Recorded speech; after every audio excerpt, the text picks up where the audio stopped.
Yo, people, welcome back to DR Sports and welcome to your game day preview. I'm joined by Nicky. Bro, how are you doing? Very well.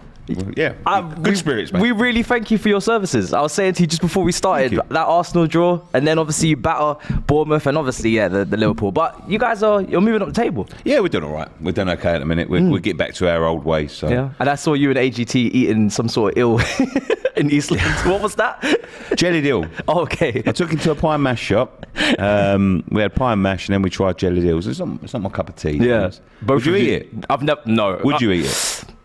Do you know what? I do like trying. Fish. I do like trying new things, but that does sound like another level of madness. Like it sounds like trying frog. Do you know what? Years something like that. Yeah, but years ago I didn't like them at all. But it wasn't too bad. It's a bit too fishy for me. But fair enough. If you like fish, then you may like that. Fair enough. It's been mad recently. The entertainment in the Premier League going on right now is crazy. Loads of comebacks. We saw last night, obviously 2-2. A lot of teams are dropping two goal leads at the moment, and you guys inspired a 2-goal comeback, like I said earlier on. And the first game is a lunchtime kickoff, and you guys are live away to Palace. How do you kind of see the situation with your safety? Is it one of those situations where you're still really pushing for those wins, or do you kind of feel like you guys are getting into your groove? I think safe? We need to be careful.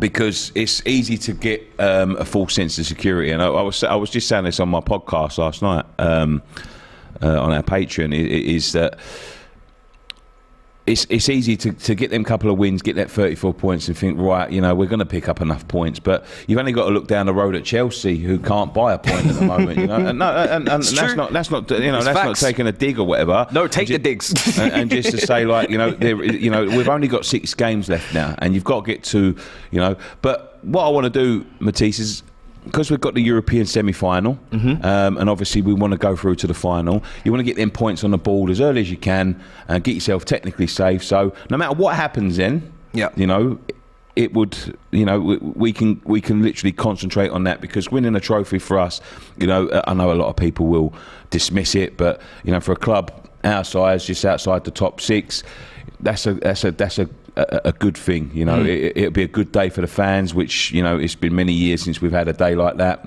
It's something to throw at the Tottenham fans as well. They maybe not want a European Cup. I'm not worried about them, and also qualification for Europa League next season as well. Yeah, and that's it. And that's the progression that we want. In terms of the domestic league's not gone to plan, but a big upturn in performance, big upturn in attitude.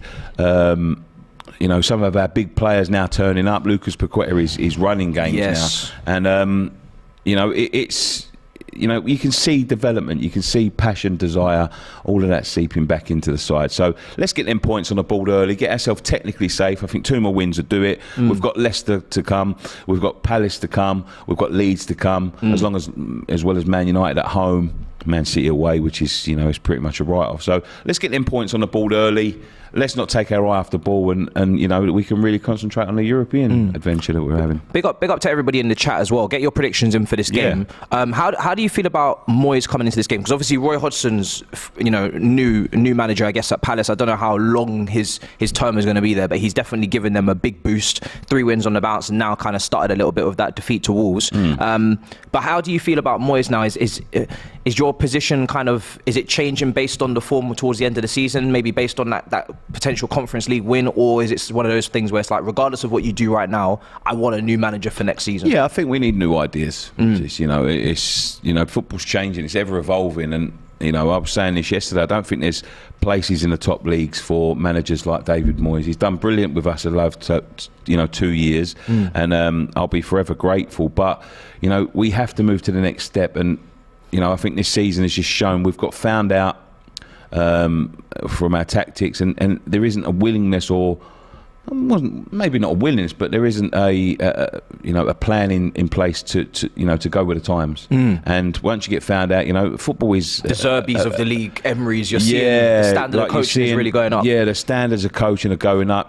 People bringing good ideas. You got these mad things like Alexander Arnold playing a hybrid right back, but going into centre mid and all that. And I just can't see the likes of David Moyes, adapting to that sort of thing. His time's coming to, he's on the last legs of his managerial career, by his own admission. And we need to have good ideas, new ideas, and get the best out of these players. You're going to pay big money for these players, and you need to get the best out of them. Lucas Paqueta's just started playing. Scamacca, we paid big money for, can't even get in the side, and he's out injured at the moment, and he's thinking about leaving because of the lack of use of him, and the lack of adapting to the modern game. So I think I'd love him to go on at high, and I think he'll go down as one of our greats. Which is mad. But I think it's time for a change for all parties. I think it's best for all parties, because frustration will start to sink in, and frustration, and it will start to get toxic, and nobody wants to see that. Especially so best for all parties. Especially when you're meant to be blowing bubbles. You know what I mean? It's meant to be a happy place. People in the chat going blowing gaskets. People in the chat are going for a 1-1. Keep getting your score predictions in there. People are saying this is Man City Matisse. The other streamers Chelsea Matisse. Yeah, I'm able to duplicate myself at once. You know what I mean? Premier and elsewhere as well. And Palace, quickly on Palace, I think Eze is really starting to turn up the notch. This is a really, really talented player. I love the way he plays. Obviously, him and Elise have got that kind of chemistry. It's a London derby. What's your confidence going in? What's your score prediction? I think we can beat them. Yeah? You got a good team, when it all clicks. When I think with the level of performances, and Palace, they're a good side, but on paper we should be. Should be beating them. No, I wouldn't say should be beating them. You're not entitled to, but we should have the tools to be able to get the win in this one. But yes, Eze, we looked at Eze. He's an excellent player. I think we got Ben Rama instead. Because Elise was Eze was at Reading, was he? No. Alicia was at Reading, sorry. I think it was Brentford. QPR, that's it. Yeah. So they was all kind of doing their thing in the Championship. Yeah. So we was looking at him, and we ended up with Ben Rama. Eze, I think, is an excellent player. Obviously Zaha, Ayew always seems to turn up against us. I don't know if he's injured or whatever, but I think we've got the tools to win this one, to be honest with you. I wouldn't be surprised if it was a draw. So the people in the chat, I wouldn't be surprised if it was a draw. But we've started playing good football, and I'm looking forward to seeing Lucas Paqueta again. He's starting to become one of the players that I want to see week in, week out, and he's really turning up the notch. And that midfield of ours can really take control on Saturday. So I'm gonna go for a 2-1 West Ham win. Actually, I think you guys are stepping it up. Next up is Brighton versus Wolves. Obviously, Brighton currently 8th in the table, just on the cusp of European places. They've had a really good season. Obviously, just went out the cup to Manchester United there in the semi-final. What have you made of Brighton? And we were just talking about De Zerbi briefly about the new style of play in terms of build-up play, getting massive compliments from Pep. We're seeing this conveyor belt of talent coming through. I think another player scored in their debut in their last match against Nottingham Forest in their defeat. We're seeing all the Matomas and McAllisters and Caicedos. What have you made of them? Is this kind of a team that you're maybe looking for West Ham to maybe become in the future? I think you've got to take their blueprint. I think their blueprint's been excellent for the past 5-6 years. Finding these players like Caicedo, Matoma, all of these excellent players, just pull that fin out. They just got South America on lock. You know when you go on Football Manager and you just you got the scout living in South America, but it's and the likes of McAllister, World Cup winners playing for Brighton and Hove Albion, and all due respect to Brighton and Hove Albion, but 10 years ago they wouldn't have thought that. 15 years ago they wouldn't have thought that. So they've got an excellent blueprint. I think they've got an excellent foundations in the club, and it's definitely something that smaller teams, teams outside the top 6 should be looking to replicate, because it's just a well-run club, and their philosophies are there.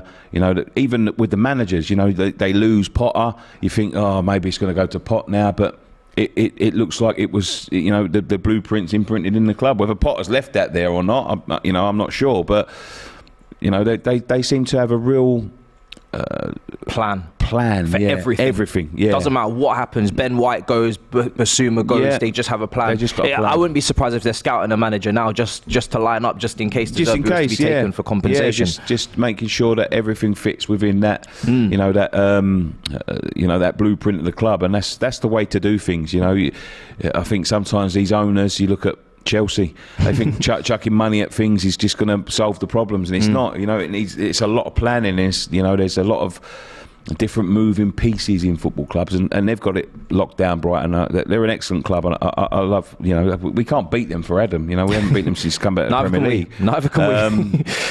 So yeah, but excellent club. Yeah, I'm happy for them, man. I actually really wanted them to progress to the final, the FA Cup. I think it would have been obviously fitting for their season. Obviously, Manchester derby is more appetising for the neutral, maybe. But I think Brighton would have they would have been deserving.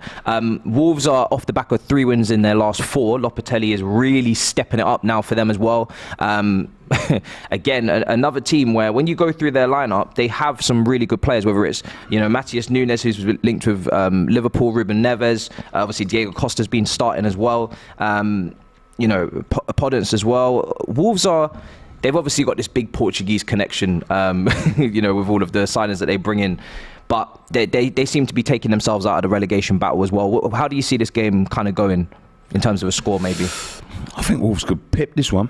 Do you think so? Yeah, I think they can. Yeah, Brighton have had a bit of a wobble since the FA Cup semi-final. And it's easy to do that. With when you get to the pinnacle of your season, you lose it, and it's easy to sort of lose confidence and lose interest, and they're not in any danger of going down. They maybe wanted to European place, fight for European places. I want them to fight for it. But Wolves, they've got fight in them, and I think.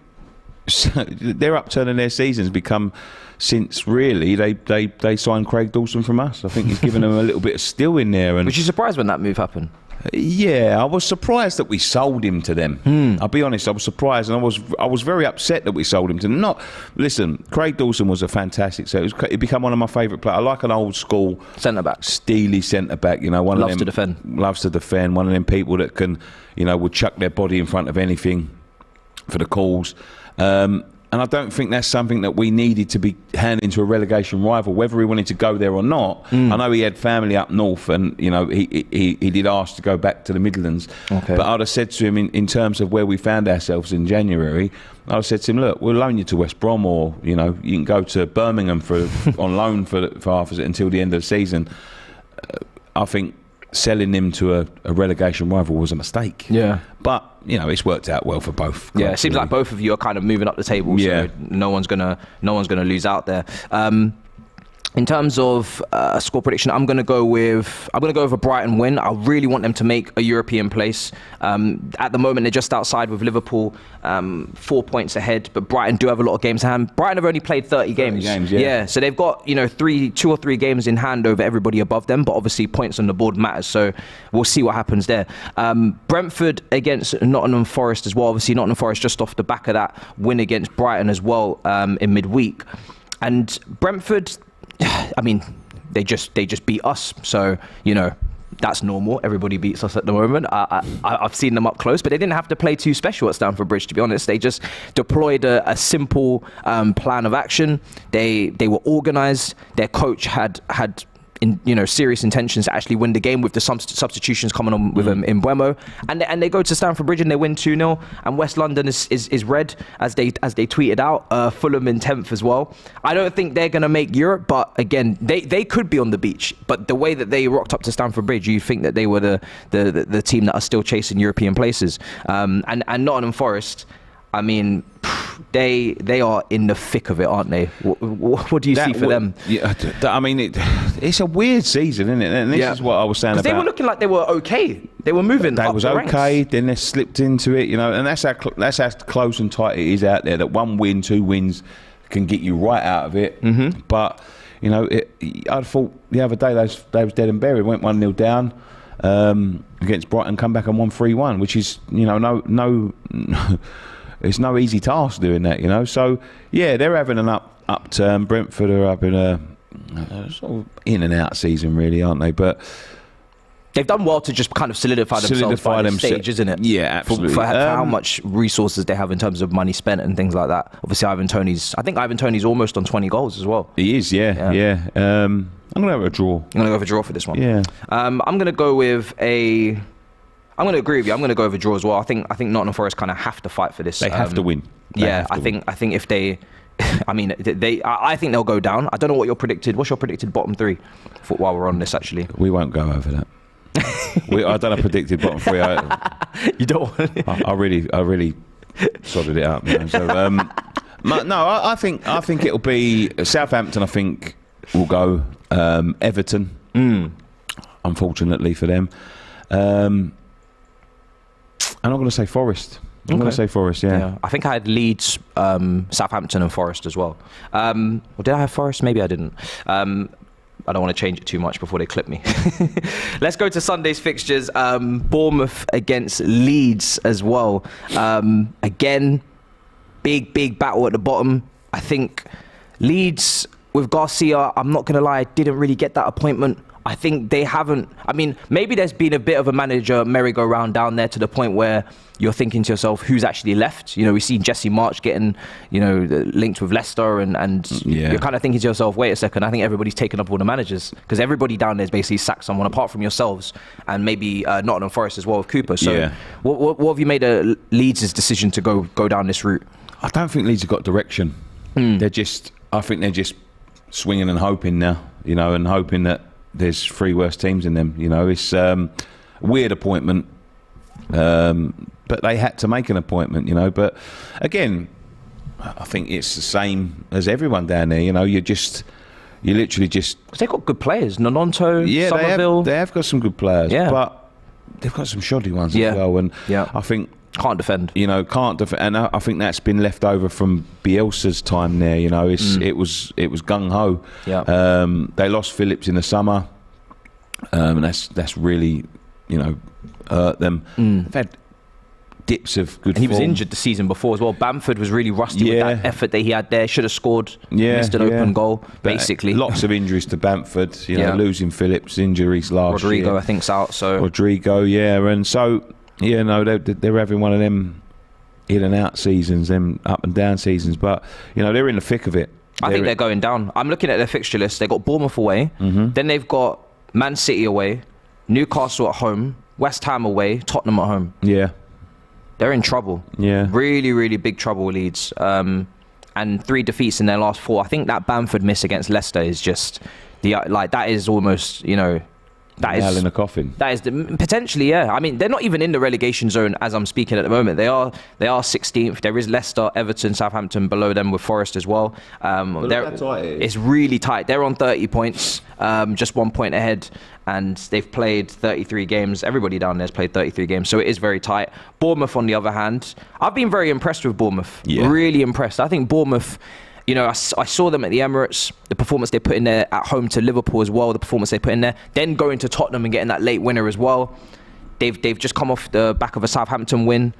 Obviously, the West Ham battering was the one maybe anomaly in this one as well. So fair play to Bournemouth. They seem to be pulling themselves up the table as well. I feel like Palace, Wolves, Bournemouth and West Ham are like the teams that are just leading the way to safety now. They're like, yo, follow me. This is how you get it done.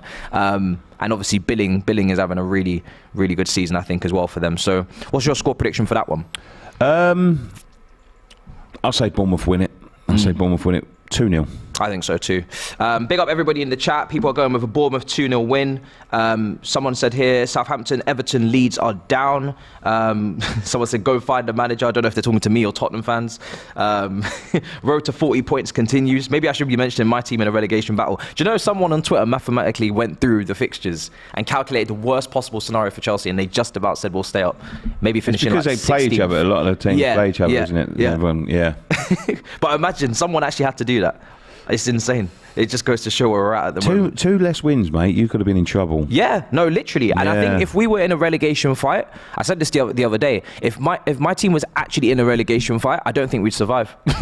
Like, just the way we're playing, we're one of the worst teams. It's a different mentality. Ball game. Yeah, it's a different ball game. Just fighting at the bottom and fighting at the top. And it's almost like you need to kind of been there and done it. You know, you need to kind of have the know-how, because I think if you've got, divas down there, they can get you relegated, no problem. Good old Frankie Lampard.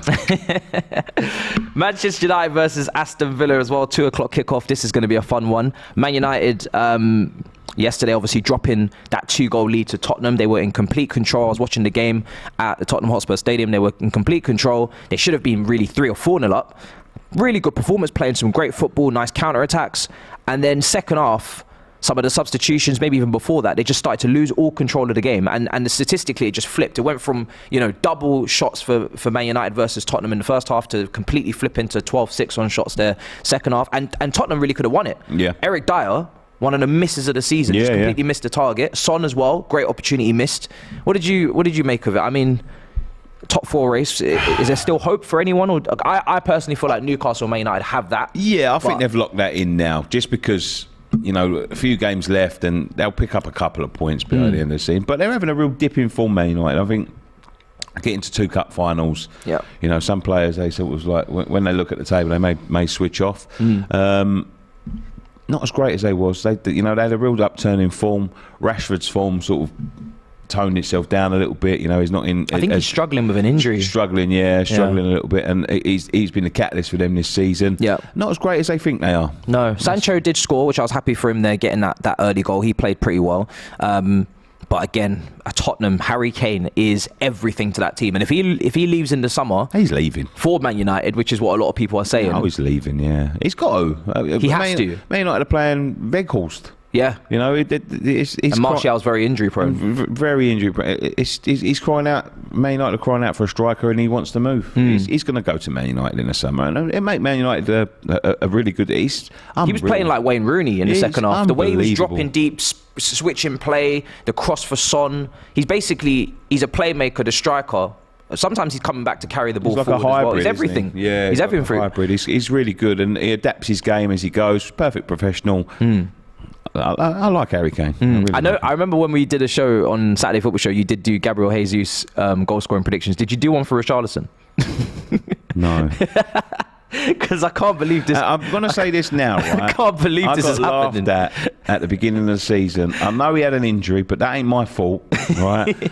But they was telling me Jesus would have scored 10 by September. It is now May in a few days, and he still hasn't scored 10. So it's not as stupid as They need to clip that. Yeah. At the end of the season, they need to give you your flowers. Have they given you your flowers? Because I've seen. There's a few games left, yeah. Yeah, there's still a few games left. I'm seeing there's a lot of clips on Robbie, which I have been waiting for, and I think it is necessary. I'm not going to lie. I've been getting clipped up a lot this season. Yeah. After that defeat to Man City, I'm seeing a lot more Arsenal clips. I'm satisfied. Thank you very much. No, but look, I'm just saying this because I know Arsenal fans currently.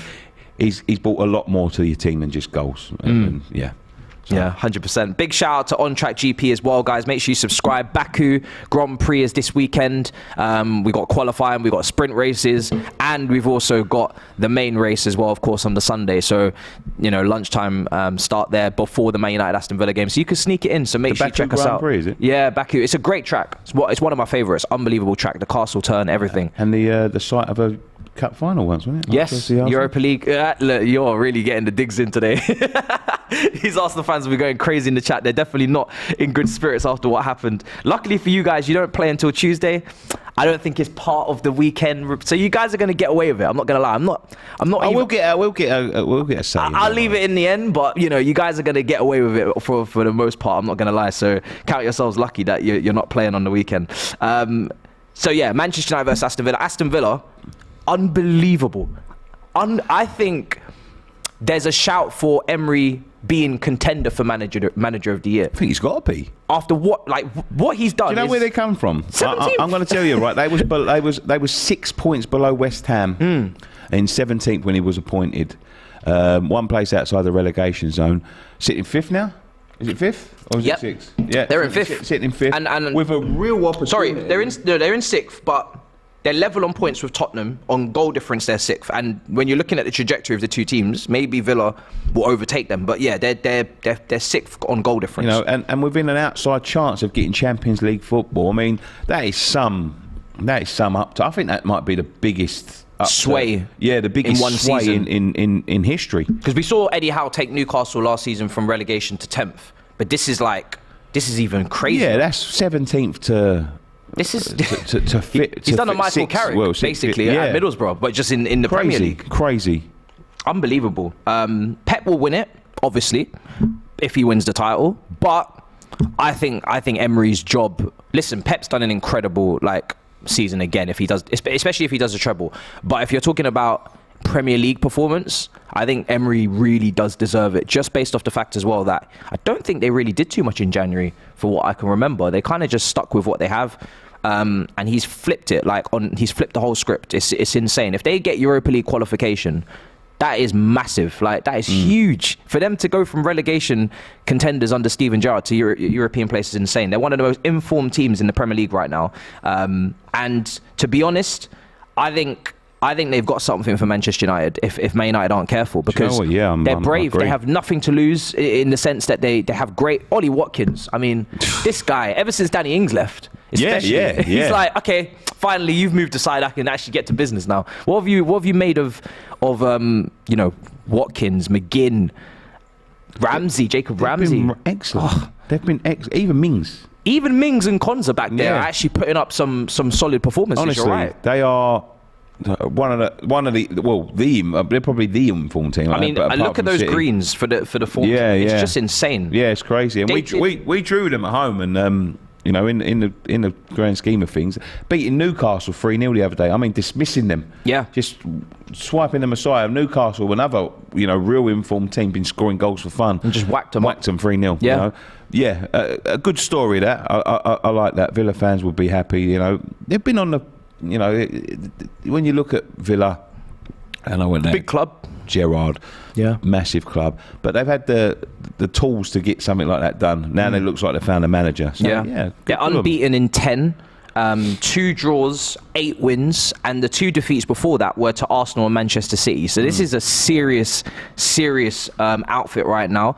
I think this is going to be a great game, potentially one of the games of the weekend. And I think because Ten Hag's substitutions have been a little bit questionable, and Casemiro at times has been dropping a few blasé passes, there could be some complacency if Man United feel like top 4 is done, and maybe Aston Villa can do something here. I'm going to go over 2-2 here. I was going to say the same, 2-2. Yeah? Yeah. I think it's going to be a great game. Man United can't defend. People are saying in the chat, somebody said 2-2 as well. We won't bottle top 4. I don't think Man United will bottle top 4. I do think Newcastle and United will get it, but I think Newcastle might get third now with the way that you guys are playing. I think Liverpool have left it too late. Tottenham are just, all over the shop, even though it was a comeback for Ryan Mason on his debut. I think Man United should get it. They should close it before that Manchester derby in the final, but you don't want to get too complacent because it's not done yet. Let's go to the next game on the Sunday as well. Liverpool play Tottenham, I believe, at Anfield. Another big game. And Liverpool starting to find form again, maybe? Yeah, they are. Yeah? They're looking a lot like the Liverpool last season. I think that their 2-2 draw of Arsenal maybe kicked it. Consistency's been, lacking from Liverpool this season. But we see it the other day. Although we took them close. Their passing ability is second to none. Yeah, it's second to none. It's when they start knocking the ball around, it's very hard to get it off of them. Tottenham are going to have a little bit of hope after that 2-2 draw, but all in all, Tottenham have been poor. Yep. Poor side with no plan. Futures up in the air. I think Liverpool wiped the floor of them. Do you think so? And the thing is with Tottenham as well, there's no clarity on their next manager. There's no plan. It's like it's not even important. No, I mean, when you look at the second of Conte, everything about the club at the moment is even negative. How long they took to get rid of how long they took to get rid of him. Appointing his backroom staff as the next manager. Yeah.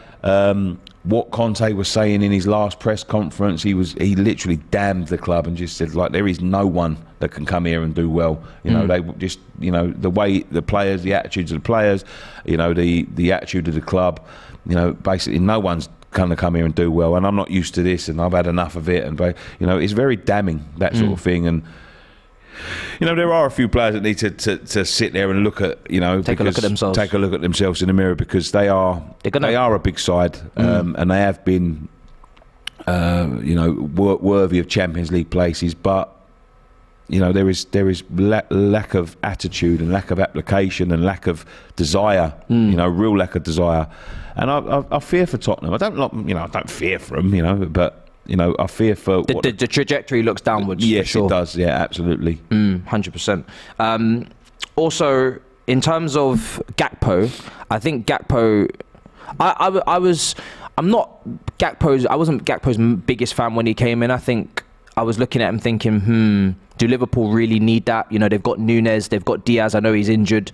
They've got Jota. He's back. Yeah, it felt like a kind of waste of resources when their midfield was so light, and I still believe that priority for Liverpool is to get that midfield taken care of, and not even just one, maybe two. Some people even saying three midfielders. And then you've looked at the centre backs and Van Dijk, and he's having a tough season overall as well. And there's injuries in that back line as well. So you think to yourself, was that really a good use of sources? But in terms of Gakpo, he's really stepped up. He's improving, and I think there was quotes on Núñez as well from Klopp. Klopp is really good at getting attackers goals. Like this guy, it doesn't matter what you think of like their baseline ability, whether or not they're the prettiest on the eye, whether or not as players they can really, you don't look at them and think, oh, technically they're incredible players. But when you put them with Klopp, they seem to all bang. I can't remember the last forward that Klopp didn't getting goals. The system always prevails. Yeah, it favours getting goals, and they have this, this crazy system. And I think that's a little bit why they've struggled, because, Mane was a big part of that, and they're trying to replace him and get the apprentices going again. And I think Diaz and Núñez. Look, Núñez has got all the tools to be a top player. All the tools, and he will make him a top player. Yeah. So I fancy Liverpool to wipe the floor with Tottenham this weekend. I'm gonna go over Liverpool 3. I'm going to go a 3-0 win. 3-0, yeah. The only thing with Tottenham is they kind of are inevitable with the goals. Maybe 3-1 because of Kane, but outside of that, it's literally just Kane or bust for them at the moment. So yeah, I'm going to go over Liverpool win. Fulham versus Manchester City as well. Fulham versus Man City. Man City are just in their groove. Man City are really in their groove. I mean, the way that they're playing right now is just insane. And when you're listening to De Bruyne speak about the game tactically, he's speaking tactically better than my current interim manager, better than a lot of managers I've seen at times. He's speaking about the game like he's a coach, and the Pep conveyor belt continues. It's Arteta, it's Xavi, it's company. And I was saying this, I can't remember what platform, but I feel like Pep is creating a multi-manager model. You talk about multi-club model. You've got your. He's basically creating managers, and he's just a level above. He's a level above them because he taught them. He knows how they'll think. He knew how Arteta would think, but they're also doing brilliantly in their own regard. And it's like he's creating his own army. Yeah, it's mad. No, yeah, absolutely. Yeah, it's crazy. It is crazy. Yeah, Man City for me, one of the best teams I've seen in Premier League history, and if they go and do that treble, they're going to be eclipsing a lot of those teams that we talk about, the Invincibles. We talk about Man United 99. We talk about Man United, three-peats, and Chelsea, best defensive record in 05. Like, this Man City team are unstoppable right now. Of Haaland, when you look up top, and De Bruyne, they struggled earlier on in the season. Yeah, but when you look at what Man City have done, where they've come from in terms of earlier on in the season, a couple of faltered draws and all that sort of thing, and flapping a little bit. In reality, I know Arsenal have blitzed the league. Man City know that this is a marathon, not a sprint. Yeah, and I feel when you look at it, that they've always been in control. They've always been in control. They knew that they get to this point in the season and they pick up them wins. They know that they've got the power, squad-wise to It's like when you give your little brother a head start. Yeah, exactly. In a race. Yeah, like or on FIFA. And Pep's an experienced manager who knows that once you get to a certain point in the season, that's when the squad comes into play. Arsenal got a great team, but not a great squad, and Saliba's been a big miss for them. So they've always been in control of this title race. And they're going to win it. They're going to win it. Yeah, I don't think they'll lose another game this season. No. And it's all I think you'd be lucky if someone even takes a point off them the way they're moving. Maybe Brighton, if it's already wrapped up by that point. Yeah. I think maybe Brighton's the last game, is it? But the way that they're playing at the moment, I mean, it's scary, man. And what will it be? 4 titles out of the last 5? It's like, who's going to stop them, really? Because they never take their foot off the pedal, Man City. It's not like as if, when we got the money in, we won the first 2, and then we had a tough season the season after with a domestic double, but we couldn't retain it. Man United went with 3 in a row. But we always, whenever we won a title, we always took our foot off the gas and had a weaker window. City, they won it last year, they get Haaland. This year, what are they going to do this year if they win it? Are they going to go and get Matoma? I don't know. Like, it doesn't matter. I think the only thing that can stop them now is the financial fair play charges that they've got looming over them. I don't know what's happening with that, but they've got a lot. But that's the only thing that can stop them. I mean, but that's galvanised them, Ever since those accusations, Man City have kind of galvanised, because they were looking a little bit disjointed. Cancelo was leaving in January for Bayern Munich. The fans were quiet. Pep was criticising the fans, criticising some of the mentalities of the players. And then suddenly, out of nowhere, this charge comes, and it almost just literally charges up the whole club. It puts everybody back on the same page, fighting on the same front. There's smoke grenades outside the stadium. I'm seeing Big Steve. You know what I mean? Like, now suddenly, Man City are kind of back as one club and moving in the same direction, not moving in different directions. And the way they played against Arsenal, I'm guessing you saw it. I mean, they blitzed them. It didn't look like a title decider. It looked like as if it was a game, just a normal regular day at home for them against maybe like a relegation struggler. And De Bruyne is the key. We have had all these discussions about, is De Bruyne finished?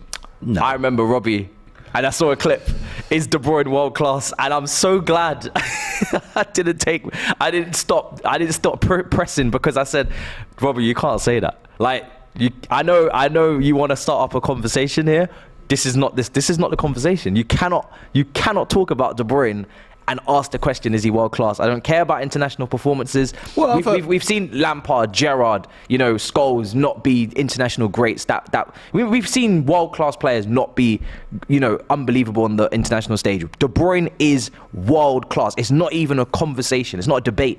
Can't be. This guy is ridiculous. He's unbelievable. I mean, the Arsenal fans are a different breed, mate. To be fair, they're talking up Thomas Partey as world class. When the game got tough, where's he gone? Gone missing. Yeah, he's thrown in some really poor performances. Quite a few. Really poor. Yeah. Complacency on the ball. Odegaard giving it away as well. Ramsdale has had a few howlers there in recent times. Zinchenko. I mean, it's almost like Pep decided he was going to just give a couple of coupons, give a couple of players that give them a hope. Yeah, these guys, they know what it's like to be in a title race, but they're not my go-to guys. They're kind of my squaddies. They're my backup dancers. I didn't give you De Bruyne. I didn't give you the keys to the keys to the car. I didn't give you the Infinity Stones. So it's insane. But yeah, Manchester City against Fulham. I'm going to predict I'm going to go over 3-0 win. I'm going to go 5-1. Wow. Whoa. I just think they're in that sort of mode now. Yeah. They're indestructible mode. Yeah. And we play them next Wednesday, I think. Yeah. Mad. What about Newcastle versus Southampton? That is the last game there on the Sunday before we go to the Monday kickoff. Newcastle really, really, really good. I mean, I'm actually really happy for them. I know a lot of people say, and me and Flex always have this conversation, we're like, Newcastle needs to be careful. They're going to break into the top 6, probably going to become a top 8, top 9 now, the way we're going with Brighton and Aston Villa. But I'm happy for them. I think they deserve, they've gone through a lot of struggle with Mike Ashley. They're a big club in terms of the fan base is huge as well. And I think they deserve to have this upturn in form. They've had the trenches, and now they've been relegated multiple times. Shearer. So now look at them. I mean, what have you made of them? Are you happy for them? I can't say. I am happy for their fans. Yeah. I'm happy for their fans. Their fans, long-suffering fans, and they're very committed fan. They're fantastic fan base. Got some good Newcastle friends as well. But I can't be happy for the way they've done it. And I think it's good for football. But I've said that multiple times. But in terms of fans, if you got that takeover, how would you feel? Would you How would you feel? Would There's you nothing you can do, is there? Yeah, that's the thing. Once they've you just have to embrace it. You have to. But do you feel like maybe something would kind of be ripped out of the club a little bit more? I think something's been ripped out of that club anyway. Yeah. Because of the stadium and like that's the thing. The stadium's really. I think. That's why I'm opposing these things, because you let them take small steps and they do start ripping the heart out of the club. We've had our heart ripped out, and I don't think it's good to have states owning clubs. It's not good for competition. It's not good for.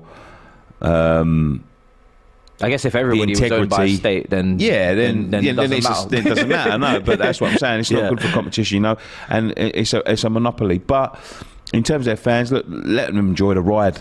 Man City fans, they've enjoyed the ride. Chelsea fans have enjoyed the ride. Newcastle's turn now. Yeah. We got a poll at the moment for Newcastle, Southampton. Get your predictions in there as well.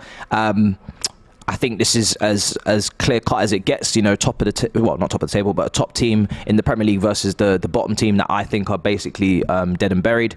We can't go any further without talking about Isak. The comments are going ballistic about that Isak assist. I said on Twitter, shades of Thierry Henry. Not to say that he is on.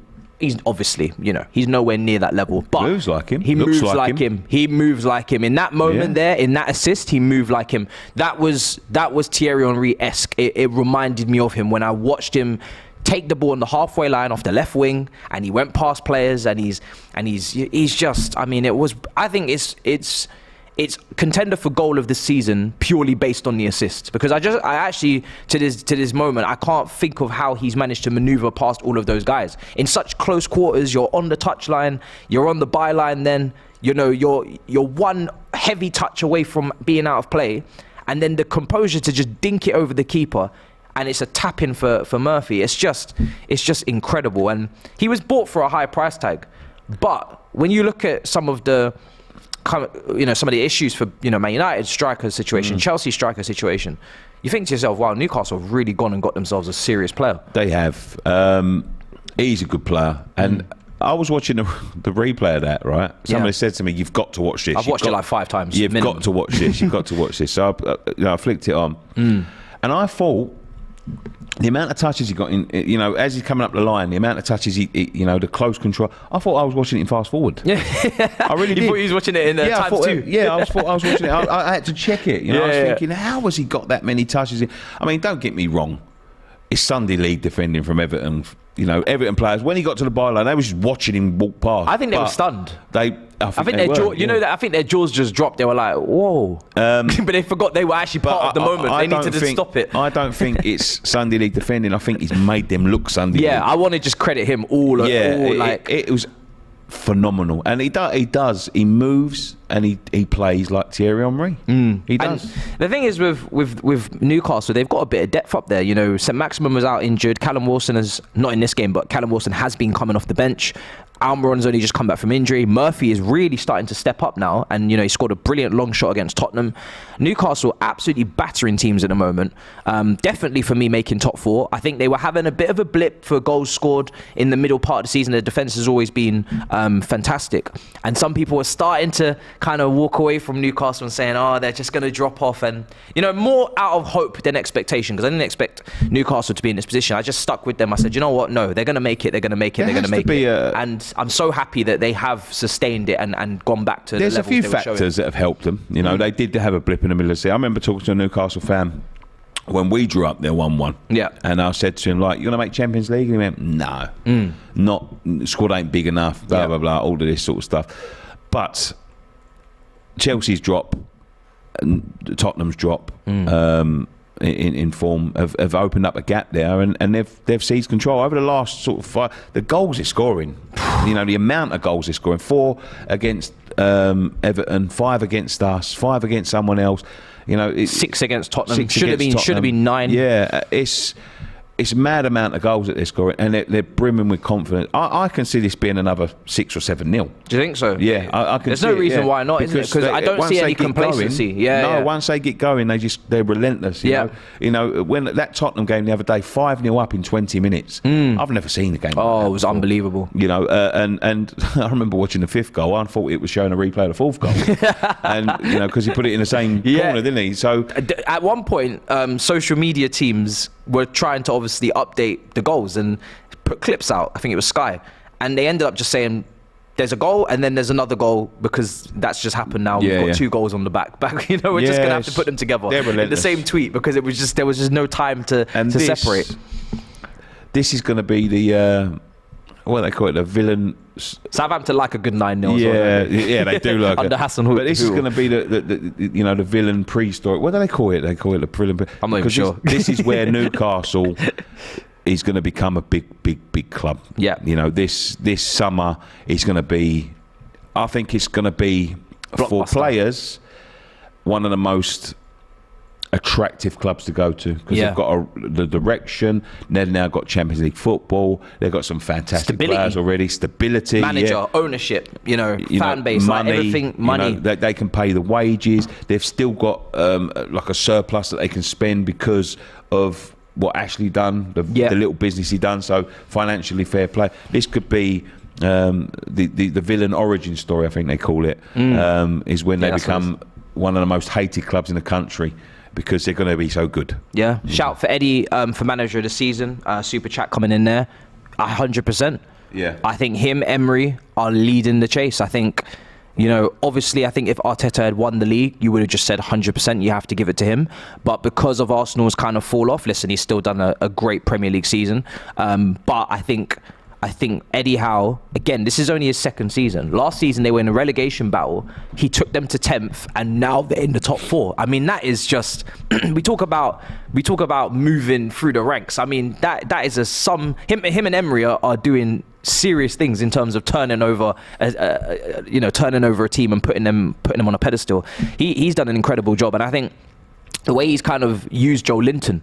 You know, Joe Linton was a striker, a failed striker. He's moved him into midfield. Now he's got him playing left wing. He's got Willock combining. Willock played an outstanding pass against Tottenham outside the right boot. Just one of the best assists as well of the season. He's got Longstaff looking fantastic. You know, it's just Almiron was really not really anything serious until he arrived as well. The defense has been immaculate. Dan Burn, you know, Botman, Sarr, it's unbelievable. So credit to Eddie Howe 100% for manager of the year. I think him, Emery and Pep obviously will be in contention with that.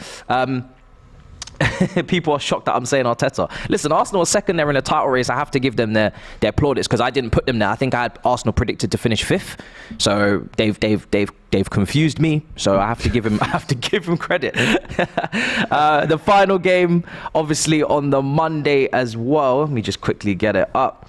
On the Monday, Leicester versus Everton. Probably the biggest game of the weekend. That. You think so? Yeah, I think so. Yeah. Because these 2 teams, you expect kind of both of them in a way to get out of this because Sean Dyche at Everton's got the experience and Leicester have the Madisons of the world and Iheanachos and even Tielemans, Soumares. They got good players, but there's a feeling that one of them actually could go down. Everton never been relegated, have they? I don't think they have. No. One of the few teams, but they're in real trouble. Yeah. You know, the real trouble, real big trouble, and I feel for Everton. I fear for Everton. I do as well. Because they're knocking on the door every season. Every season, yeah. I know they've had restrictions in place. Yeah. Because of transfer activities and stuff. And new stadium being built on the Riverside. New stadium being built. It doesn't look good for Everton. And you know, the past few games they've looked devoid of ideas, devoid of confidence, devoid of all of the stuff you need at this, devoid of fight. Which is, you know, when you're in that relegation battle, you need oodles of fight. Yeah. And they look devoid of it, and I fear for them because they don't seem to be able to buy themselves a win at the minute. And Leicester, they're the same sort of in the same sort of boat, but they have every now and then come up with a result. Yeah. When their backs are against the wall, and I think Leicester win this one, and I think Leicester win this one quite comfortably. I think 2-0 I was going to say the same. Yeah, Everton can't get goals. I mean, they can't get goals. You know, they had that Calvert-Lewin one ruled out the other day, which, you know, at half time it looked pretty well poised, the game against Newcastle, and then a capitulation. You know, class just shown, and they fold like cheap origami. Everton, their attack is just, I mean, they got rid of Anthony Gordon and left in January. Obviously, he wasn't there for the fight 1 second. He wanted to go to Newcastle. So big money they got for him. They've got McNeil, you know, they've got Iwobi and Gray, and it's not enough. It's not enough. No, it's not enough. And it hasn't been enough for a long time. No, and I think they're in serious danger, and I think they almost maybe need a reset. I know Everton fans wouldn't want to hear it because, you know, they're a huge club, and they're one of the biggest, you know, clubs in the country in terms of the history of what they've been. But they've been knocking on Devil's door, and I feel like if they were to get relegated, it would kind of a clean sweep and kind of get a lot of those players that were real big mistakes purchase-wise and kind of just reset a little bit. Maybe go with more of a young, maybe go through the academy again and get some young players. But they tried, didn't they? They tried with the guy that went to Newcastle. Yeah. He got a bad reception when he went back there the other day. But, you know, when you look at Anthony Gordon, that's the name. When you look at last season, they survived with a game to go. They got that big win, didn't they? One of the midweek games, I remember watching it, and they sort of all breathed a sigh of relief.